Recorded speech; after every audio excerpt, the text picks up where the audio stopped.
अगर आप हमेशा यूट्यूब देखते होंगे तो आपको ये बात तो पता होगी कि पूरी दुनिया पर वित्तीय संकट या फाइनेंशियल क्राइसिस आ सकता है। इस वीडियो के माध्यम से हम वित्तीय संकट के बारे में कुछ बातें जानने वाले हैं। दुनिया के सभी देशों की तरह भारत सरकार भी फिस्कल डिफिसिट मैनेज करने के लिए बॉन्ड के माध्यम से पैसा जमा करती है। ये बॉन्ड रिजर्व बैंक या दूसरे देशों की सरकार या कोई फाइनेंशियल इंस्टीट्यूट भी बाय कर सकती है। सरकार को लिए हुए कर्ज पर ब्याज या इंटरेस्ट भी देना पड़ता है। अमेरिका के ऊपर 19 ट्रिलियन डॉलर का कर्जा है।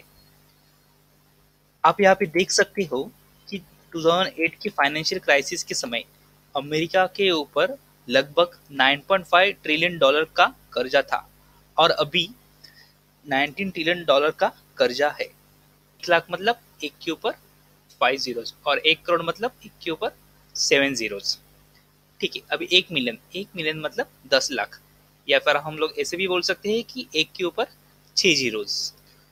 और 1 बिलियन मतलब 100 करोड़ या फिर 1 अब्ज, मतलब हम लोग ऐसा भी बोल सकते हैं कि 1 बिलियन मतलब एक के ऊपर 9 जीरोस।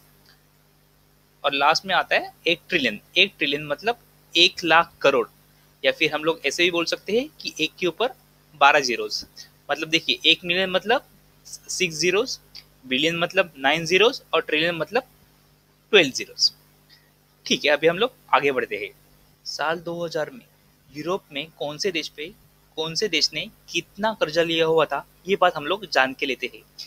ग्रीस देश ने लगभग 36,700 करोड़ डॉलर का कर्जा लिया हुआ था। आयरलैंड ने लगभग 86,500 करोड़ डॉलर का कर्जा लिया हुआ था। ये कर्जा उन्होंने मोस्टली दूसरे यूरोपियन देशों से लिया हुआ था। अभी हम लोग स्पेन और इटली की बात करते हैं। स्पेन और इटली, इन दोनों देशों ने लगभग 1 लाख करोड़ डॉलर का कर्जा लिया हुआ था। ज्यादा कर्ज देने के कारण ब्रिटेन, फ्रांस और जर्मनी देश की इकोनॉमी की अवस्था पहले से बहुत खराब है। इटली ने स्पेन से 4,000 करोड़ का कर्जा लिया है और स्पेन ने इटली से 2,700 करोड़ डॉलर का कर्जा लिया हुआ है। इसी तरह दुनिया के मोस्टली सभी देशों ने दूसरे देशों से या अपनी अपनी सेंट्रल बैंकों से या वर्ल्ड बैंक जैसे संस्था से बड़े मात्रा में कर्जा लिया हुआ है। हम यहाँ पे डेब्ट टू जीडीपी इस चार्ट में देख सकते हो कौन से देश ने कितना कर्ज लिया हुआ है। अब देख सकते हो यहाँ पे यूनाइटेड स्टेट्स ने कितना कर्जा लिया हुआ है, जर्मनी ने कितना, यूनाइटेड किंगडम मतलब यूके ने कितना, फ्रांस ने कितना, इंडिया ने कितना।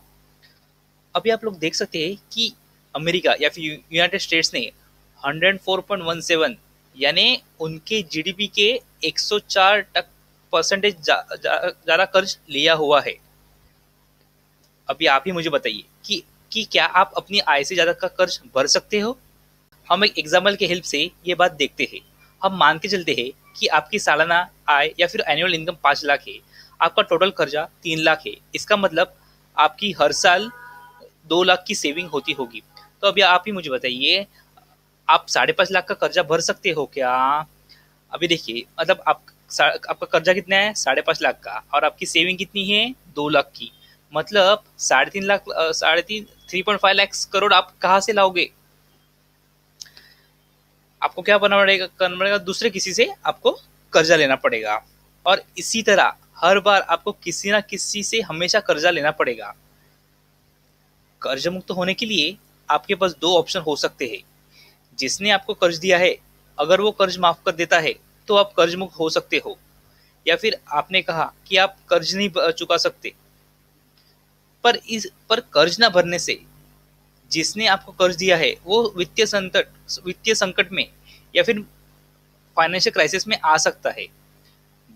मोस्टली दुनिया के सभी देशों ने एक दूसरे से कर्जा लिया है। अगर कोई देश डिफॉल्ट होता है या लिया हुआ कर्ज नहीं भर सकता तो पूरे दुनिया पे वित्तीय संकट या फिर फाइनेंशियल क्राइसिस आ सकता है। हम लोग यहाँ पे सिर्फ लिए हुए कर्ज के बारे में बोल रहे हैं, ब्याज या फिर इंटरेस्ट के बारे में नहीं। ज्यादा इंटरेस्ट मतलब आपको ज्यादा पैसे देने होंगे, बराबर ना? कौन से देश में कितना इंटरेस्ट रेट है ये आप यहाँ पे देख सकते हो। आप देख सकते हो कि डेवलप कंट्री में इंटरेस्ट रेट कम है। जापान में तो इंटरेस्ट रेट नेगेटिव है। हम फिर से ये डेब्ट टू जीडीपी का चार्ट देखते हैं। जापान पे उन पे जीडीपी का लगभग 230% का कर्जा है और भारत पे लगभग 67.20% का कर्जा है। अभी हम लोग जीडीपी की डिफिनेशन क्या है ना वो एक बार देख लेते हैं।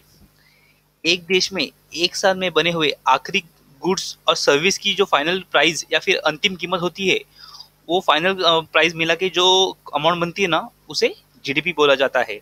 अभी हम लोग ना रिजर्व बैंक ने जो एक चार्ट जारी किया है ना, वो देखते हैं।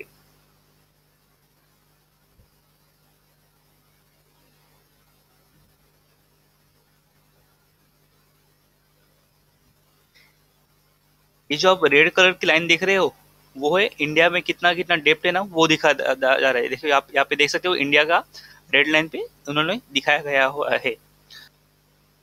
यहाँ पे जीडीपी और डेप्ट का कंपैरिजन दिखाया है और यहाँ पे रेवेन्यू और डेप्ट का कंपैरिजन दिखाया गया है। जीडीपी की जो अमाउंट है, उतना पैसा किसी भी सरकार को नहीं मिलता। असल में देखा जाए तो भारत सरकार पे उसके रेवेन्यू की 325% का कर्जा है। आप यहाँ पे देख सकते हो 2012 का। यहाँ से अगर आप स्ट्रेट लेके जाओगे तो ये 325% आ रहा है।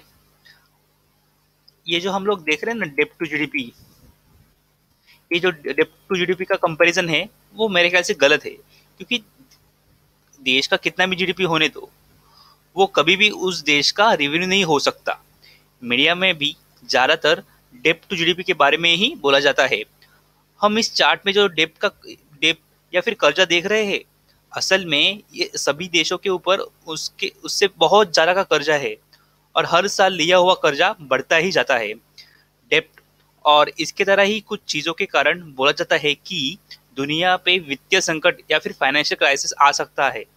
हम फाइनेंशियल क्राइसिस के इस सीरीज में ऐसे बहुत सारी इंफॉर्मेशन देखने वाले हैं कि जिसके बारे में मीडिया ज्यादा कुछ नहीं बोलती।